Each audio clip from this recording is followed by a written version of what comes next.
All right, we'll get started here. Systematic Instruction 101. We are going to be getting to the nuts and bolts of systematic instruction, kind of like midway through the presentation. We have some other important topics that we're going to touch on.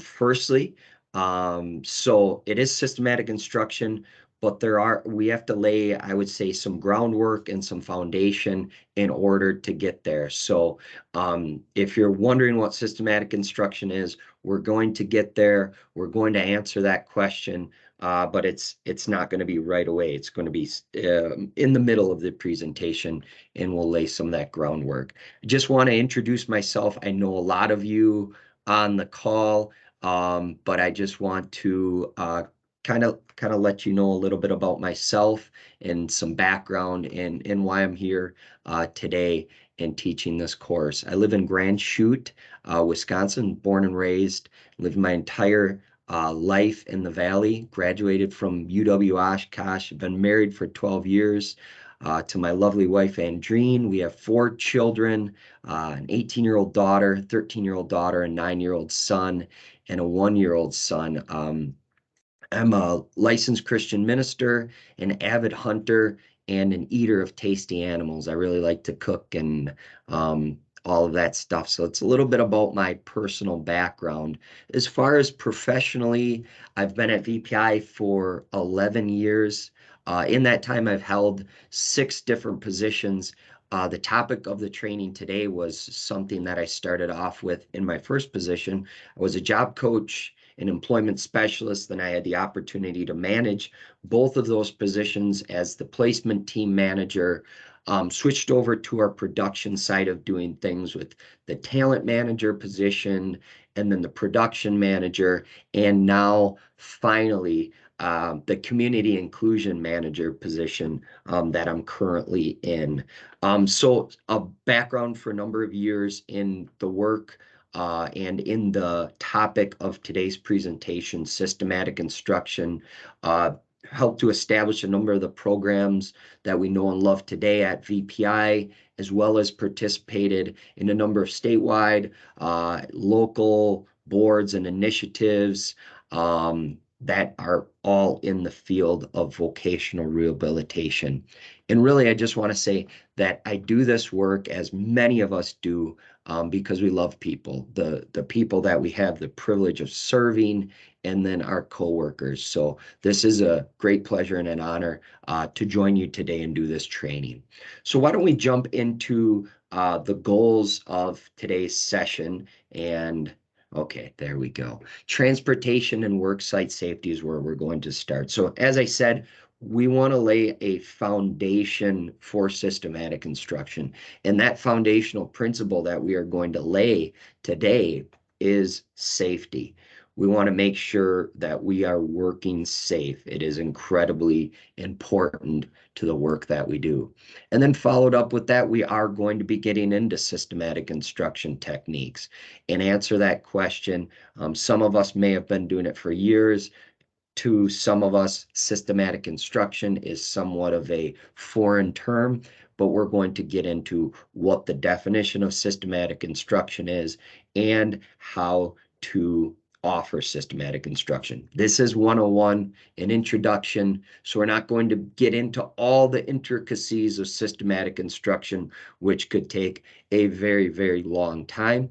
We're going to scratch the surface, but we're going to give you a working knowledge and some practical tools that I feel you can benefit from in whatever field of work that you are doing. And then finally, we're going to give some de-escalation strategies. That's going to be also even more so of a surface level, some tips, some strategies that you can take into the field, but by no means deep dive into de-escalation.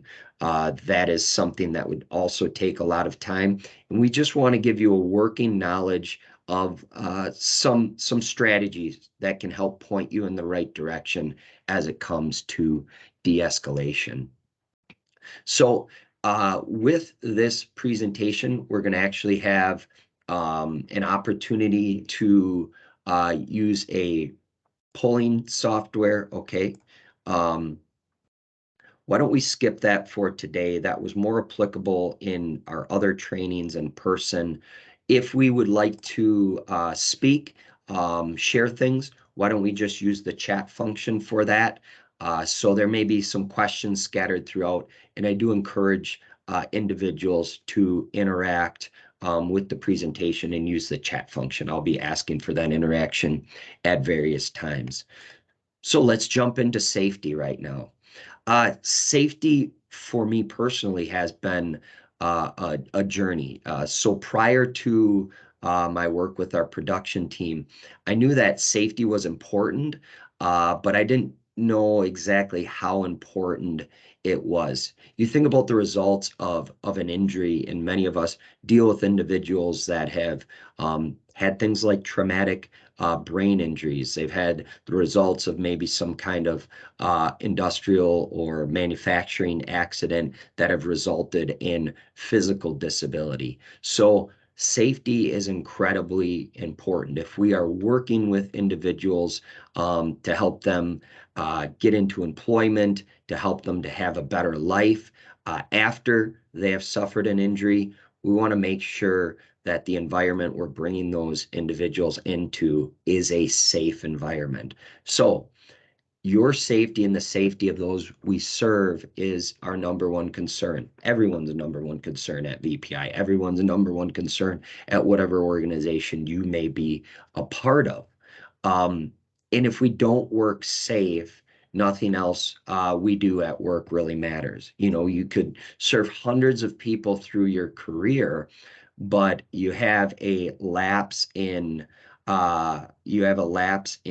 safety and some sort of accident occurs on your watch, and that it has really an overshadowing effect of all of that good work that was done throughout your career. So safety is incredibly, incredibly important. It's actually the most important thing we do. It's number one. So we're going to go through a number of steps of safety and looking at someone who's working off-site. So I know a number of us work in a facility. Transportation is still going to be applicable to you. Maybe you're not necessarily transporting clients, but transportation is still for sure part of your day. And that's where we're going to start. Everyone's work day starts and ends with driving of some sort. You say, well, what about if I take public transportation? These things still apply because you are being driven there. There are some people, of course, that walk or ride their bike to work, and they still want safe roadways. And you think about driving is actually the most dangerous part of your day. 593 people were killed on Wisconsin roads in 2020. And that's really the sad reality of the situation. But the truth is, we still need to drive to carry out our everyday life. So everyone's day starts this way. We want to make sure we are all doing it safe for ourselves, for everyone else on the road, and then for our friends and family that we're going home to at the end of the day. So here are some rules, laws in some cases, policies in others that we want to make sure that everyone understands. Drivers and all passengers must use seat belts. That's a law in the state of Wisconsin and in many other states. I think I found out there was only one other state, I believe it was New Hampshire, that does not have this law on the books.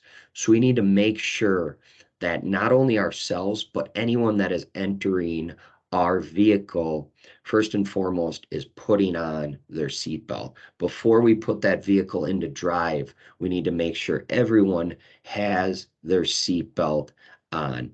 We're going to get into a help that will help you to remember to do this a little bit later, but just understand seatbelts must be applied for everyone. And then, of course, driver's license and proof of insurance, also state of Wisconsin law. But then there's a policy embedded in that one all VPI drivers must be 18 years or older. So this comes into play for programming that is going to have individuals that are transporting. We want to make sure that those drivers are 18 years or older. Otherwise, they'd be ineligible to transport clients. Additionally, those individuals may need to go from work site to work site. That would be approved travel. It just would be not okay to transport a client if the driver, the VPI driver, was under the age of 18. So continuing on with transportation safety, these are very good applicable tips for every one of us. Checking weather conditions prior to travel is very important. Whatever time of the year it is, a very severe thunderstorm can be as debilitating for travel conditions uh, as a blizzard. It just depends on where you're going and what you're doing.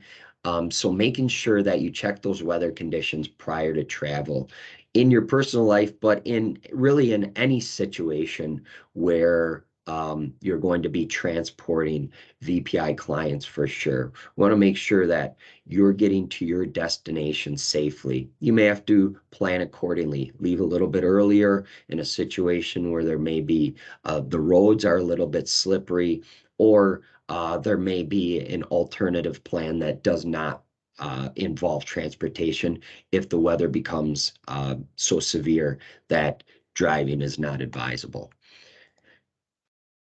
So keeping your fuel tank at least a quarter full.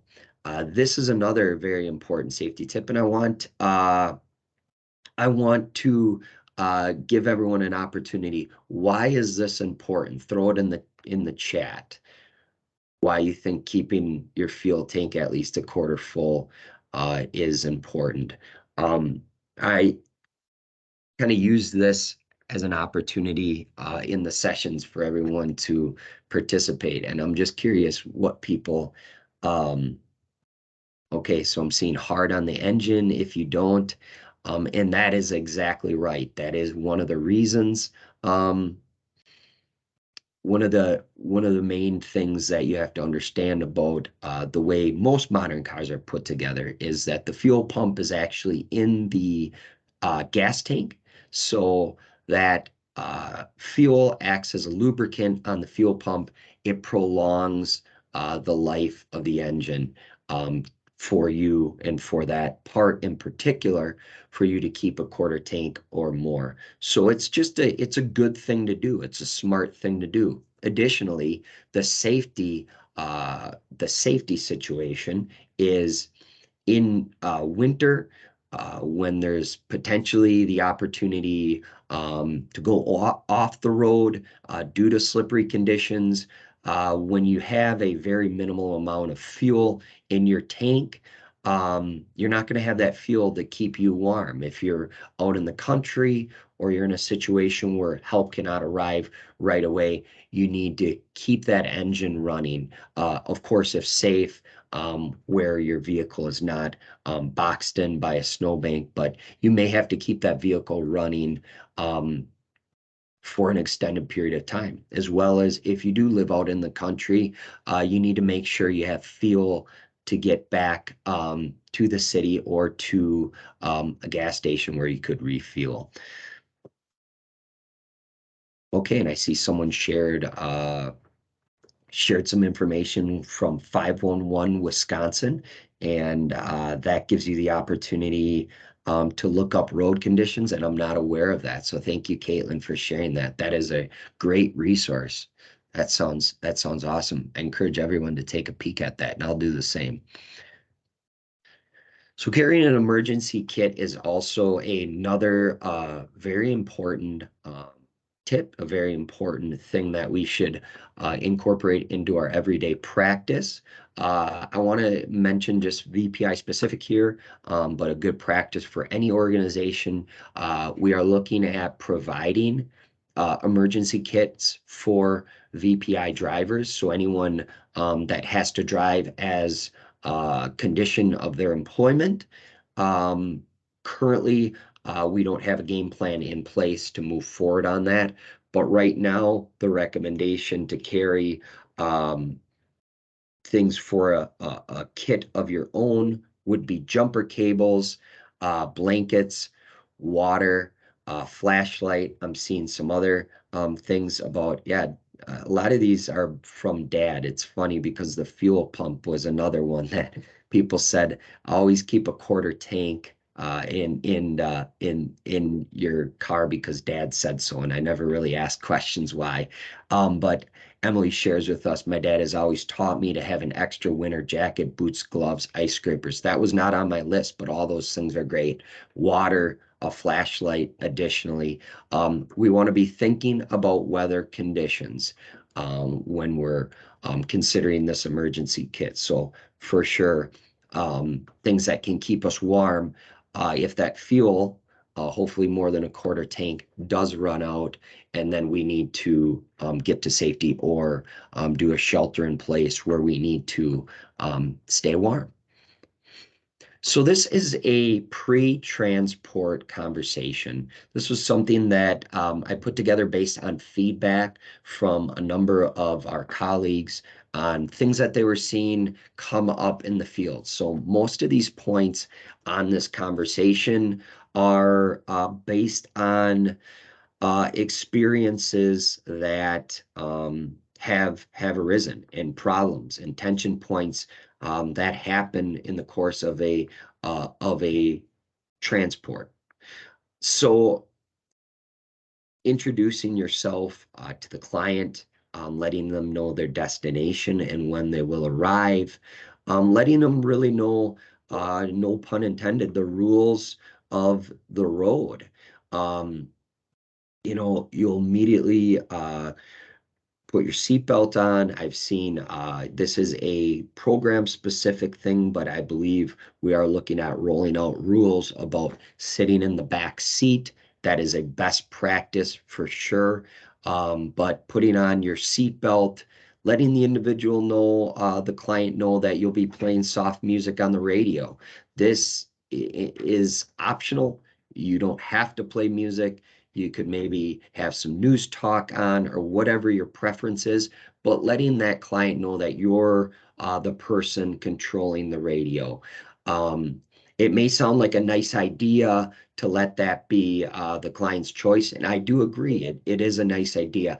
It tends to create a tension point, particularly if you have more than one client in the vehicle and who gets to decide what station is on the radio. Asking the client to not make loud noises or fast movements for everyone's safety while you're driving, and then limiting questions, limiting really all extended conversation because you are there to focus on your task at hand, which is transporting the client safely to their next destination. And before you enter the vehicle, just give them the opportunity to ask those questions. So for this next one, you have an opportunity to share. We are on the virtual presentation. We are going to skip that for a moment, but I'll give you an opportunity to share feedback and just say, so there could be things that we missed with this. Are there things that you find are helpful as you're transporting clients? Why don't you go ahead and share that? And I'll put up the transport conversation for you as you think about that.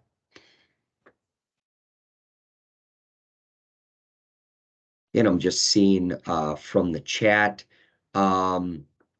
usually ask if they mind the radio or sound. I think that's a good idea. Uh, Keeping a clean car is always a good idea. And I see even from the last conversation about a machine that can inflate your tires, which is a very good idea, and I know that is included in a lot of the emergency kits that you would purchase from the store. So it's researching the levels of impairment that texting while driving and other forms of distracted driving can cause. The level of impairment from texting while driving or any kind of internet surfing or scrolling is more than drinking and driving. The level of impairment is more from texting and driving using your phone. Another analogy that I found was that sending or reading a text takes your eyes off the road for 5 seconds. That's like driving at 55 miles per hour the entire length of a football field with your eyes closed. So you think about that, and that's only for 5 seconds. That is a very, very dangerous practice. And I'll say myself right away, I won't even bring anyone else into it. I have at times broken one or all of these, not while transporting clients, but just in my daily practice in life. And they're all distracted driving. They are all extremely dangerous forms of distracted driving. Using a cell phone while driving in any circumstance is that level of impairment greater than drunk driving. And then setting our GPS route, whether it be um, vehicle, uh, a vehicle GPS, or whether it be a GPS on our phone, it's really no different. It takes our eyes off the road for longer than we should. We really should only be, of course, checking our mirrors and different things like that, blind spots, and then a split second, and then looking back at our direction of travel. Not eating, smoking, vaping, or grooming while driving, all of these things are incredibly distracting. Now, I didn't put drinking on there because if you are at a traffic light, if you have an opportunity to take a drink, you can go ahead and do that. That's a good idea for alertness and hydration. But what we don't want to do, and you can see me in my cameras, we don't want to do the thing where we have a drink in one hand and our hand on the steering wheel. That is incredibly difficult to maintain safe driving, especially in inclement weather with a situation like that. So, managing fatigue is another important form of maintaining safe transportation practices.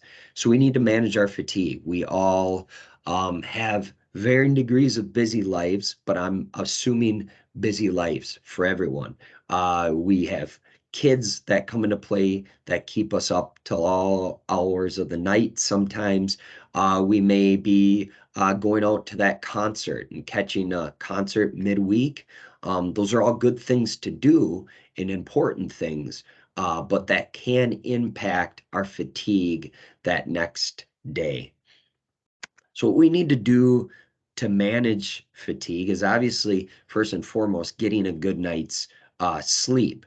Sometimes, you know, we have other responsibilities, kids being another one of those. Health concerns in the evening can be something that comes up, insomnia and other things that may happen and may afflict us that we have to contend with and overcome. And then sometimes those choices that we make, like the concert, like the midweek Packer game, that are going to be keeping us up. So getting enough sleep is very important, and planning around those events are important as well. Maintaining a healthy diet. Obviously, this goes without saying. There's multiple benefits to this, but of course, it does help us with our fatigue levels. And then medication, letting a supervisor know if you are going to be on a medication for an extended period of time that may cause drowsiness in the beginning of your shift, or maybe immediately following eating or after lunch, or maybe it's just for a short-term period of time for some sort of allergic reaction or a different condition.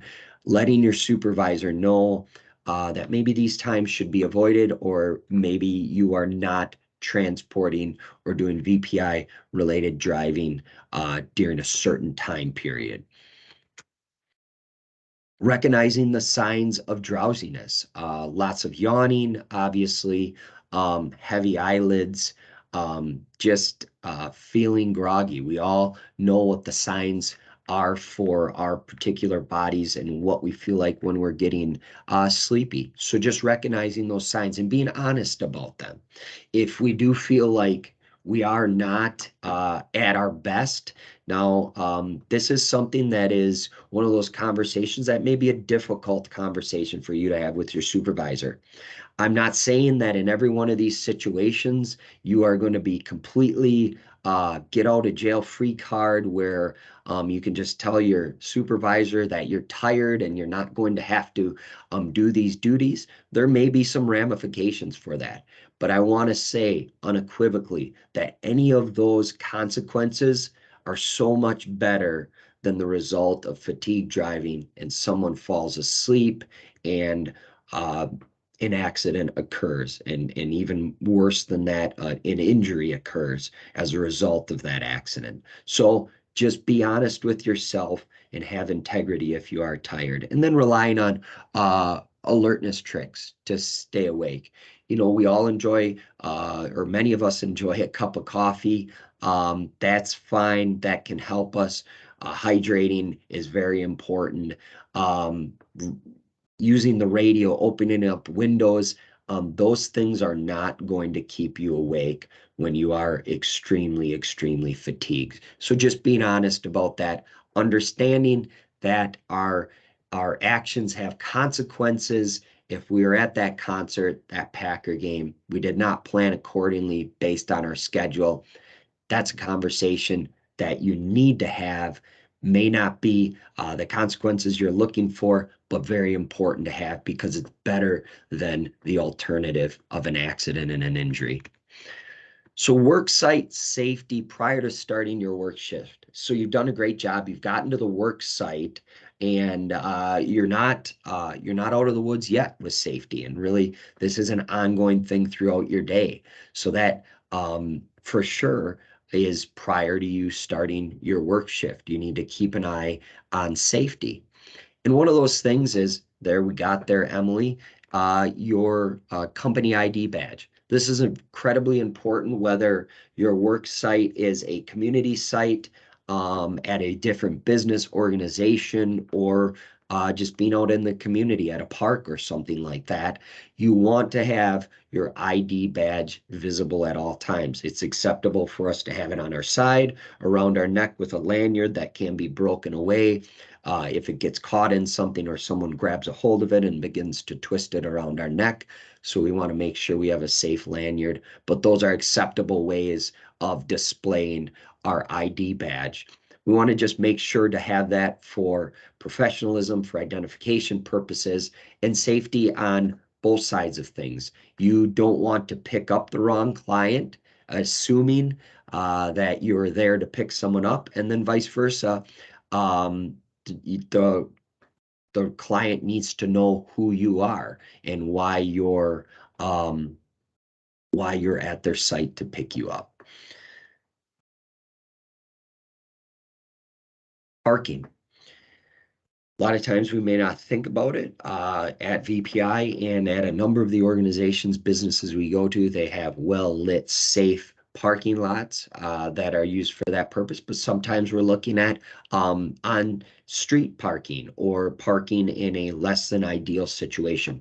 Thinking about safety when it comes to those spots. Where's the best lit area? Where's an area where I'm away from large trees or shrubs that could be hidden behind? And especially we want to think about these things when it is dark outside for our safety. So parking in designated parking areas is always the gold standard. But if we can, if we have to park in a street or in a different parking scenario, keeping these things in the forefront of our minds. And then as we're walking to our work site or to our work location, paying attention to the walking surfaces and steps. Are they slippery? Did we have that inclement weather that we spoke about in transportation safety? Making sure that we're walking like a penguin and keeping our steps very short, deliberate, making sure that our hands are out of our pockets, and then, of course, housekeeping in the work site, making sure that things are picked up, put away. We have a clean work area. Carrying a flashlight, incredibly important, especially as we're in the winter months. Just having a flashlight to look at our footing, having a flashlight for safety when we're walking in some of those areas that are not well lit. Flashlights, of course, are on our cell phones, but we can also carry an additional flashlight on a keychain or something like that as well.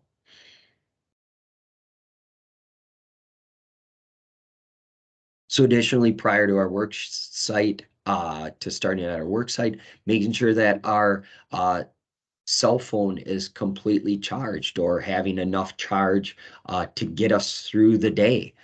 This is very important and something that we want to plan for as we're out and about.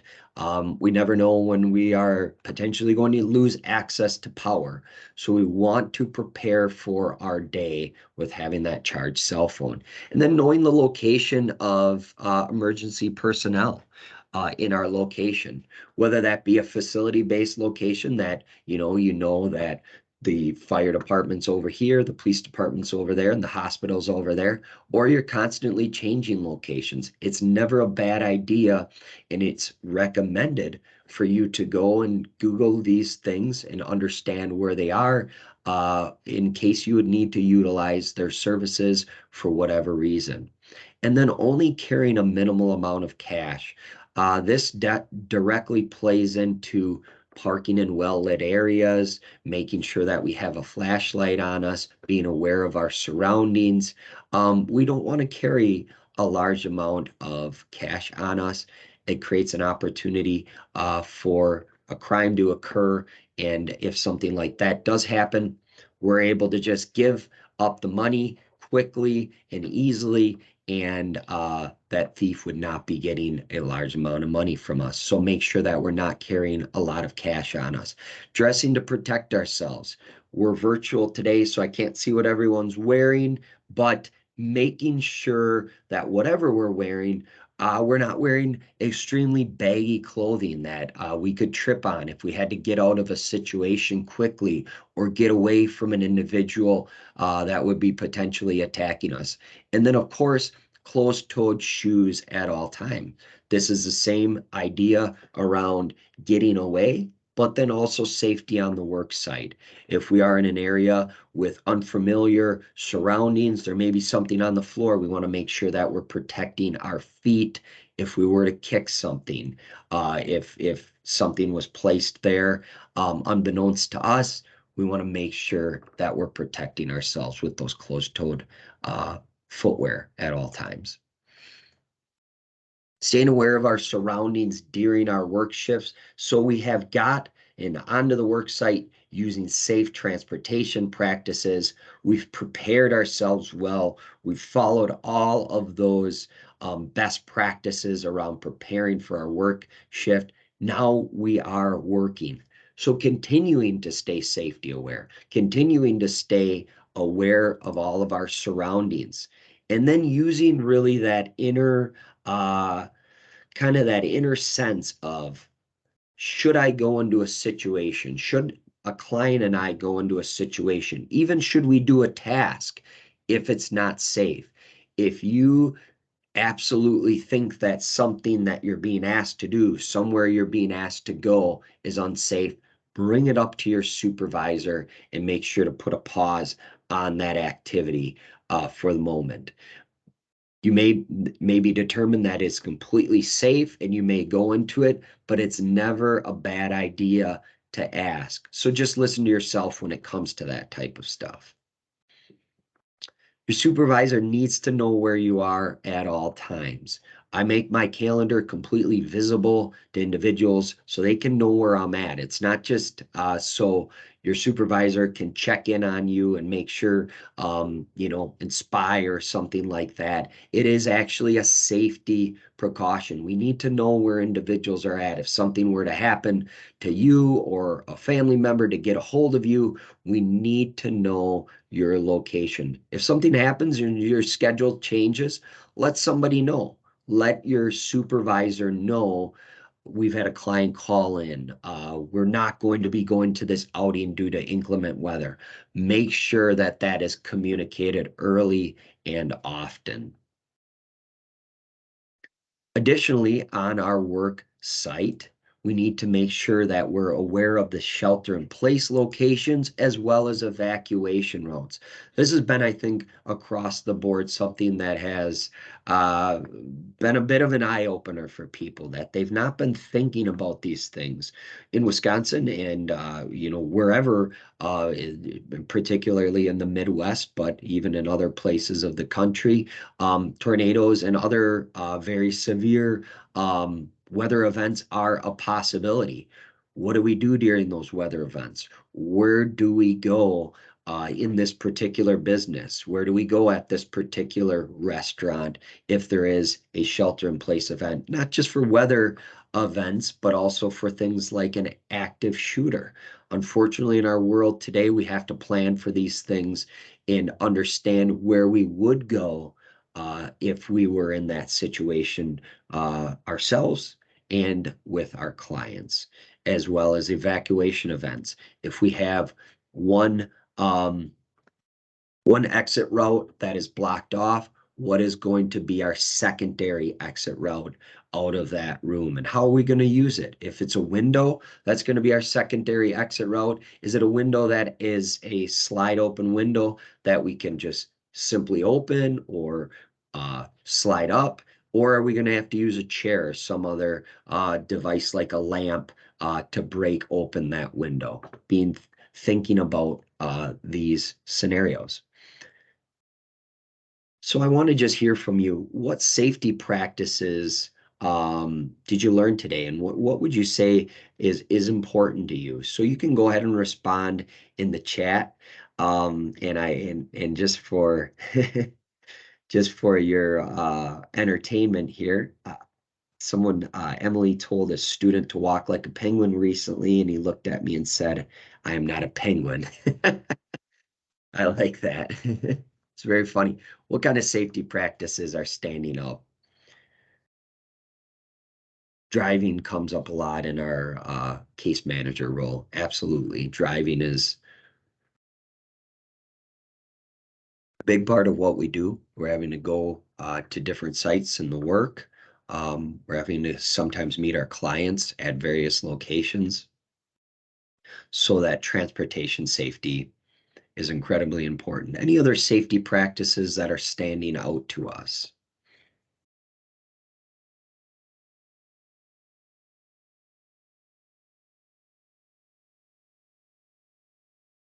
Okay, we are going to be being aware of your surroundings. Absolutely. Thank you, Barb. Um, Incredibly important in whatever environment we're in. Even environments we may have been in for 10, 15, 20 years, things can change. So not letting our guard down just because this particular chair was always there and it'll be there even if I have the lights off and I just got to go run and grab something in my work area that could have been moved 5 minutes before you left or after you left, I should say. And now all of a sudden you have a trip hazard that was placed there unbeknownst to you, and you're dealing with an injury because you assumed things have been that way for 10 years. They're going to continue to be that way. And taking care of your own health and wellness affects your ability to care for others' health and wellness. Absolutely. Making sure we're managing things like our diet, things like our rest, making sure that we're having ample self-care times. That's a good one. Okay, we'll continue on here. We're going to be switching gears and we're going to be entering the systematic instruction. Okay, everyone can provide systematic instruction with the proper training, support that we have here in our environment from supervisors that we're working with. That's the result of this training is a result of support from our management, from our leadership here. And then that last principle there of systematic instruction is that it is universal. We are going to be talking about, and the example that we used there from the video was talking about an individual training factory workers. So we are going to look at the vocational aspects of systematic instruction. However, this is universal, can be applied to a day center setting, can be applied to childcare. I've heard that these same principles are taught in a childcare setting as well. So really, whenever you're training somebody to do something, systematic instruction is applicable. So let's start with a few principles that are going to help us lay an additional kind of on top of that foundation of safety. These are some things that we want to make sure that are in place prior to us offering high quality systematic instruction. Professionalism. Professionalism is incredibly important. If we are not professional, the clients that we're working with, the public that sees us, the support staff of those clients, guardians, family members, different kinds of support staff, they are not going to take us seriously. They are not going to view us as experts on our job. So a few ways that we can build on our professionalism is really mimicking the attire of the work site. That can be more casual, more formal. We want to get away from if the work site is an outdoor job and maybe, for instance, they use things like cut-off t-shirts and things like that. We don't want to go quite that far to mimic the attire of the workplace. In that case, we just may want to take it up a notch. But for the most part, for instance, if you're at a store that does not allow jeans of their employees, don't wear jeans in that setting, and so forth. If it's more of an office setting that is looking for more formal attire, do your best to match that attire in most cases, as I said.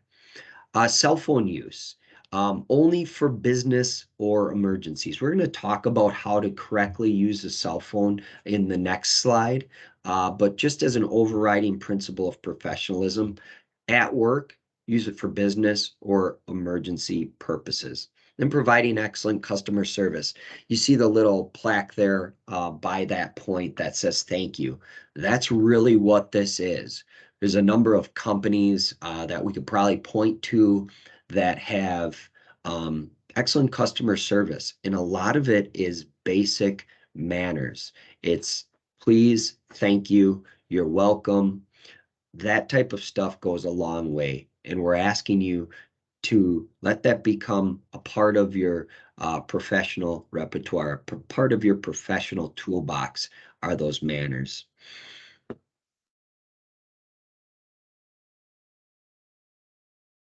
Emily, you are great. We're getting there with this next slide. So, uh, cell phone etiquette, and Emily already really touched on it in the chat, is when we are using our cell phone at work, we need to make sure that we're following similar steps to this. Informing the client. So if we are working with a client in that environment, just letting them know why you're leaving and how long you will be gone. There are some instances where you may be on the work site needing to use technology. You would just let them know what you're doing with the technology. But for an instance where you need to take a phone call, you let them know that you're going to be leaving the area for a prescribed amount of time. You'll also inform the employer, maybe someone in the direct vicinity, a coworker, a supervisor. It doesn't really matter who that individual is. just making sure that you're informing someone that you're going to be taking a personal emergency call or a business call. This is how long you will be gone. And then you're finding a private area. Maybe you're stepping outside. Maybe you are going into a break room that is acceptable for that use. And then you're using your cell phone and then returning quickly, less than 5 minutes, back to the area that you are working. It's incredibly important. You ask why so much detail around this. When we use our phones at work, unfortunately, it is assumed the worst. It is assumed that um, an individual's just going on social media or something like that. And that's not necessarily from your coworkers here at our organization. That is typically happening from the client or the coworkers on the work site. We need to avoid that confusion, and we need to make sure that we're keeping our cell phone use to business or emergency purposes only. So what are emergency purposes? Most phone calls are not for business purposes or an emergency. We're not going long periods of time with not having access to our phones. So making sure that we're just remembering that, if there is a text about something personal in nature that's not an emergency or whatever it may be, we can always answer that at a different time. And it's not going to be that long that it won't take that long for you to get to that. Um, but an emergency defined is a situation needing immediate attention. Serious injury of a family member, death of a family member, or other situations like basement flooding. Your basement is actively flooding. You have a fire in your home or apartment. Or a law enforcement contact. A law enforcement officer is getting a hold of you for some reason. Of course, there's other emergencies that would fall into this category, but that's just a good place to start. Building rapport. Indeed.com defines rapport as the act of building relationships with others in which parties feel supported and understood. This is incredibly important to do when working with clients, coworkers, anyone. We want to build that mutual understanding, respect, and trust. I'm interested in your answers. What do you do um, to build rapport? And thank you, Emily. I see rapport has always been the key to my coaching success. And it is. It's fundamental. We can know all the technical aspects of what we do, but if we're not building rapport, we're not building that mutual respect and trust, um, it's very difficult to have success in whatever you're doing. That can be in your professional life, that can be uh, when you're providing systematic instruction, that can be in your personal relationships, building rapport. I like what Caitlin said about finding common areas of interest to talk about. And you're exactly right. Be a good and active listener. Be respectful to the individuals. Another area that she brought up as well.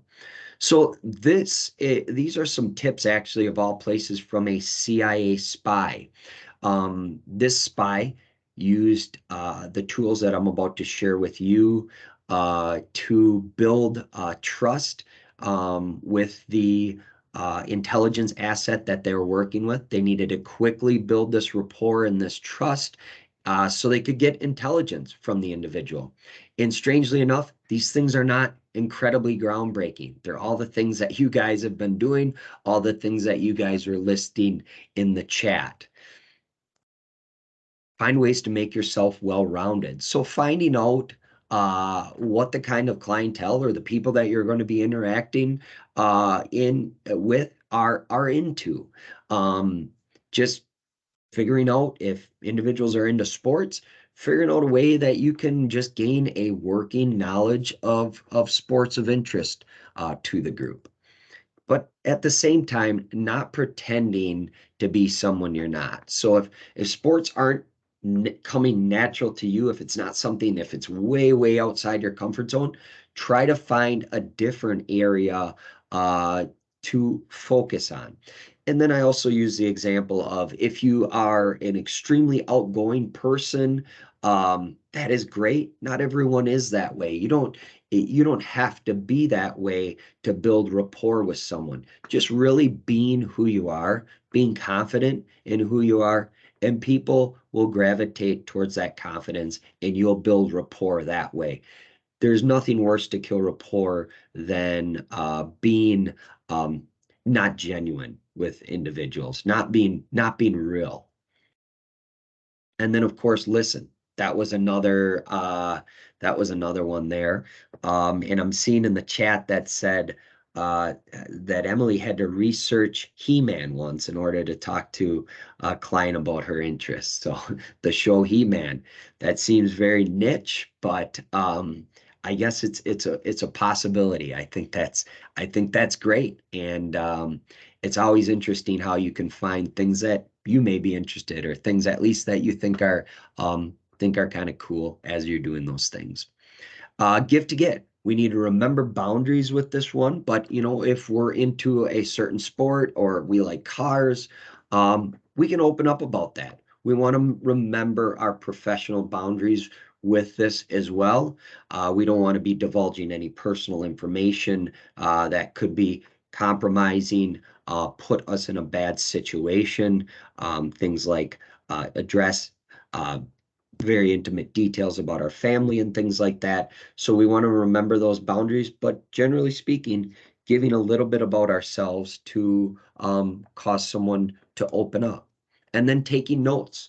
This is something that we're going to talk a little bit about later on as it pertains to systematic instruction, but this is a great practice. Of course, when we want to remember something about someone, we want to take that note, take the time to jot it down. So this is the hierarchy of prompts. We've finally gotten to the much promised portion of the presentation where we're actually going to be talking about the act of providing systematic instruction. If we've done our job, if we have been safe, if we've built rapport, if we've made sure that our professionalism has been on point, we are putting ourselves in a great position to successfully coach and work with anyone that we may have the pleasure to work with.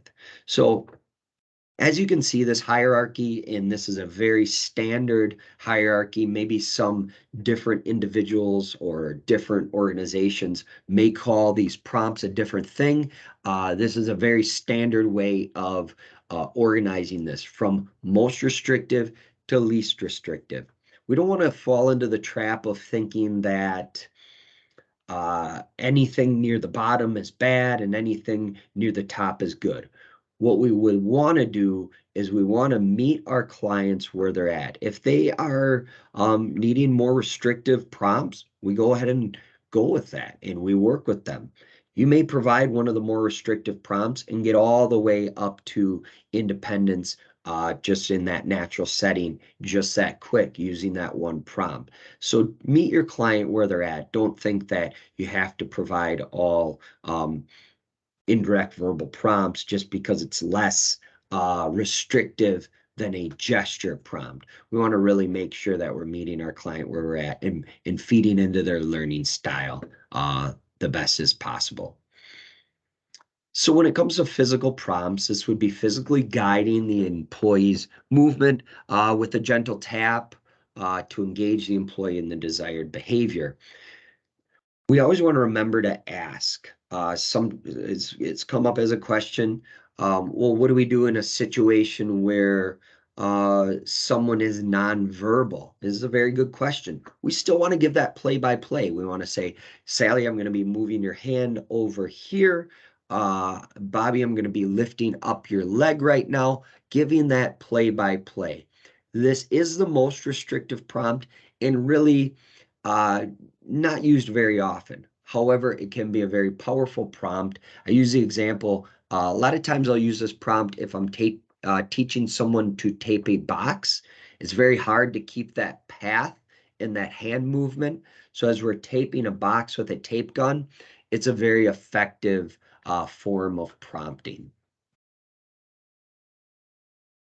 Yes, someone said hand over hand. I think that was Emily. And yes, also referred to hand over hand, which I think is illustrated nicely with the picture there. Um, yes, always ask. Thank you, Caitlin. Um, very, very important to always ask. So we're gonna go in this short video here that's going to demonstrate modeling.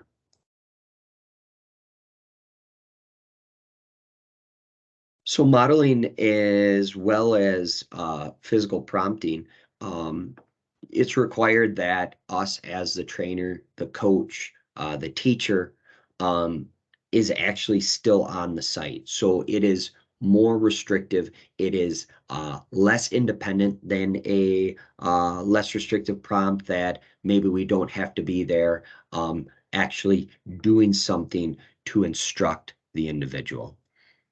Very, very effective, very intuitive, makes a lot of sense to us because it is something that many of us do to teach people things all the time.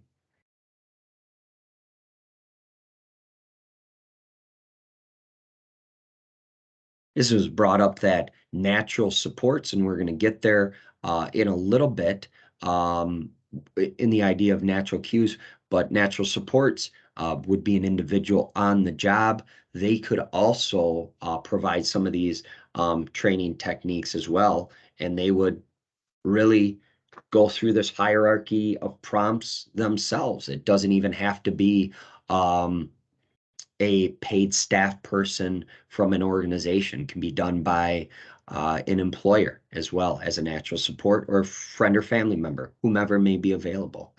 So gestural prompts, also a more restrictive form of systematic instruction using hand motions, facial expressions, body movements, any sort of head nods, all of these types of things where we're doing some sort of uh, gesture. It's a very straightforward prompt, very effective, especially at a distance. This is a prompt that I like to use in conjunction with another area we're going in a moment, shadowing that can be provided at a distance. We're going to go on to direct verbal prompts, and I've got a short video to show you to explain that.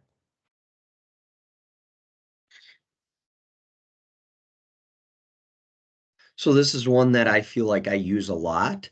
Not the most effective for everyone. So it may come natural to just say, hey, when the customer comes up, you just have to greet them and then start checking out the groceries. That may not be the most effective. They may want to see that modeled and then you stepping aside, or there may be gestures that come into play. These things can be done in conjunction as well, where you do a direct verbal prompt with a model or direct verbal prompt with a gesture. So they're not mutually exclusive. But a direct verbal prompt is a very common form of prompting and something that we're using every single day and probably not necessarily thinking about it. Now, an indirect verbal prompt is really, this is where we start to turn the corner on prompting. I'll play this and I'll tell you why we start to turn a corner when it comes to indirect verbal prompting. So really what we saw here was the question is actually cueing the response. So you're not giving the person the next step where you would be with a direct verbal prompt. You're actually asking them to form the thought in the next step. Some other examples that I'm seeing here in the chat. What do you need to do first? Now? Next? Do you remember what the next step was? Do you remember where to go? all of these can be questions, examples of indirect verbal prompt. You're not giving the person the thought, you're not giving the person the idea, you're asking the question so that they can formulate what they do next as a result of your prompt. Continuing on, shadowing and proximity. Although not necessarily really a prompt, shadowing is definitely a step in the direction of becoming more independent. This is just taking a step back from the individual in the immediate work area. That can be a very far step away, but really making sure that we're maintaining at least eyesight distance. Sometimes we would break that eyesight. That just depends on the situation. But when it comes to shadowing and proximity, we always want to make sure that we are letting someone know. Similarly to the cell phone, if we are standing back, if we are standing away from our client, oftentimes that's going to be noticed by the staff at the work site or other individuals of the general public. And although we can't address every one of those situations, we should let someone know what we're doing when it comes to shadowing and proximity. So this is a very useful tool, and it's that first kind of you're right on the doorstep of independence. It's kind of halfway there where you're away. That independence is very great for the client, but you're also you're right there if you need to jump into action. As I said, I like to use gestures a lot with this because I'm able to stand at a distance, gesture with my hands, or a facial expression can still be understood by the client, by the learner, but then have the ability to continue to keep that distance. Okay, we got a funny story here. I was shadowing a client who was pushing a dust mop through the aisles at Walmart once, and two middle school boys asked me, "Why are you following him?" Yes, that's a great one. Yeah, you'll get that. I've heard why are you standing around and letting them do all the work? That's that's another one I've heard. But yeah, it happens, and that's important for us to obviously we can't head off every one of those situations, but it is a good practice to let somebody know what's going on. Visual and picture cues can be things like checklists, things that are arranged in a certain color, order, things on the floor that would say walk here, don't walk there. Very useful for everyone. This is a universal thing. Remember, prompts or systematic instruction is universal.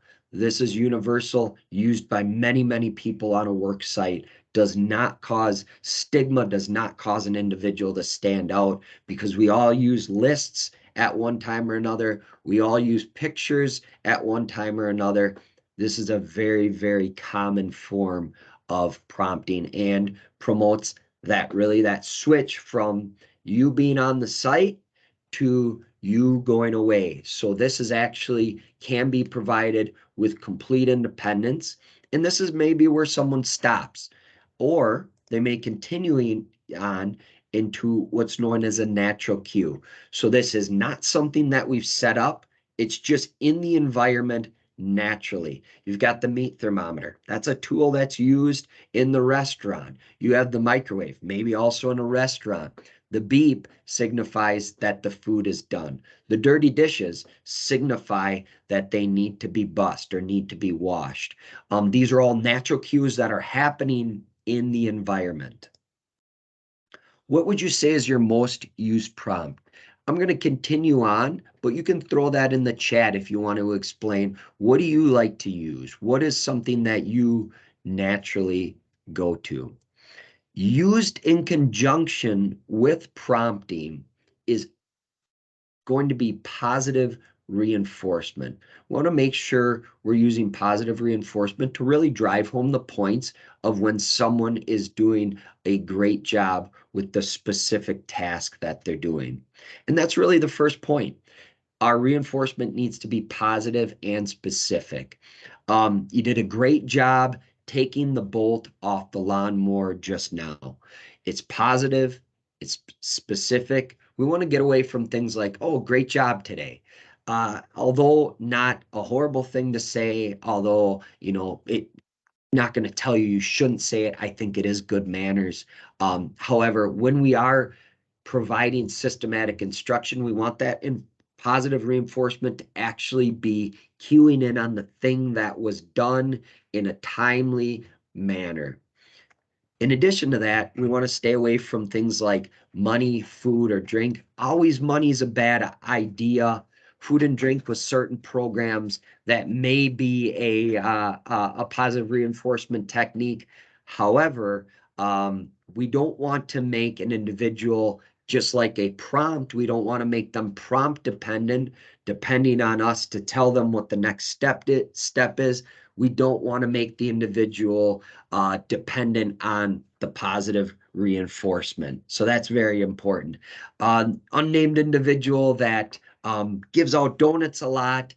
Sometimes when people see them, they ask just about the donuts. Not they've lost the idea of what the positive reinforcement was altogether. So when we're giving that positive reinforcement, we want to make sure it's specific and that it stays relevant. In addition, you could also use positive reinforcement about an event. We have some individuals weighing in about different prompts that they're using. And I appreciate the input on that. So we're going to talk a little bit about note-taking and systematic instruction. We want our note-taking to be concise. Doesn't have to be a book. Concise statements. There are different guidelines that different programs use. Of course, follow those guidelines, follow the direction of your supervisor, but keeping things concise. We want to make sure things are readable. We want to make sure things are factual. And of course, using the training that we're giving today, using what prompt you're noting, I should say, what prompt you are using, and then what is the result of that prompt, as well as professional. We always want to be using professional grammar, sentence structure, and all of these things to make sure that we're putting ourselves forward and our organization in the best light possible. These are going to be some examples of prompting that's maybe a little bit smaller on your screen. So some examples of single prompting, multiple prompting, behaviors of note, and then an end of shift summary that we could get to. So we're going to be switching gears to de-escalation quickly as we are drawing to a conclusion with our training. We're not going to go into every detail of all the ideas that I'm going to put forward here today, but just some general tips about de-escalation. We want to make sure that we are being calm, that we're exhibiting a calm demeanor. We're avoiding things like yelling and being judgmental, having a concrete mindset about this is the way that things need to happen. This individual needs to de-escalate in this particular way. We want to make sure to create a calm environment. And then we could do that also by outside stimuli. We could, in some instances, and maybe this might not be effective or able to be used in all environments. Sometimes that phone can offer that. Sometimes deep breathing exercises, taking a walk is one of the best way. Just switch the environment, take a walk, get some fresh air, or just get that blood flowing a little bit. But making sure we're using and we're creating a calm environment. Additionally, just keeping it simple. Sometimes we don't have to say anything at all. Sometimes we feel like if a person is escalating, we need to have this really complex set of de-escalation tactics, and that's not always the case. Sometimes it's just uh, sometimes it's just listening, providing active listening, and the process of an individual talking about things that they're experiencing can cause them to de-escalate. Avoiding saying no and just causing areas of conflict unnecessarily. So really calm, simple, and then that final area that we want to focus on is maintaining dignity and respect. I see in the comments, let's take a break. Um, that's a great de-escalation tactic right there. Let's take a break.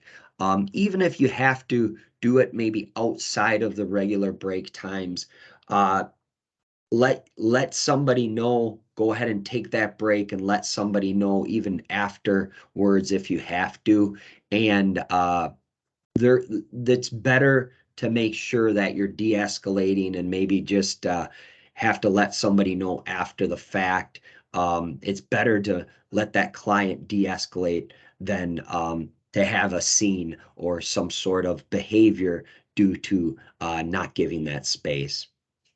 So yeah, reassurance as well. I'm seeing come up in the chat. Things like you're okay. It's gonna be all right.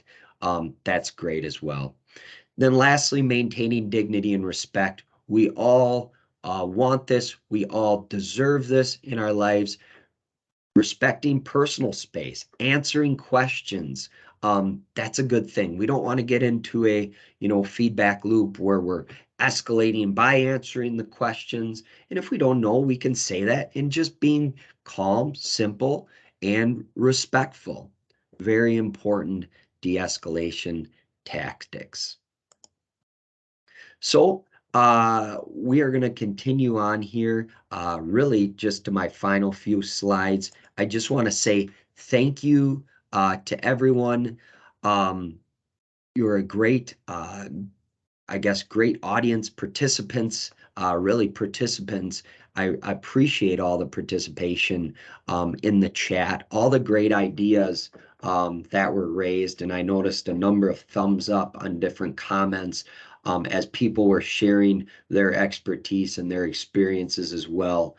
So thank you everyone for doing that. I appreciate everyone's hard work in providing systematic instruction, or if you haven't done this before, I hope that you can take something away from this presentation. Just want to give a quick moment here to some of my sources that I used throughout this presentation and say thank you to everyone. Have yourself a great day, and we'll see you around.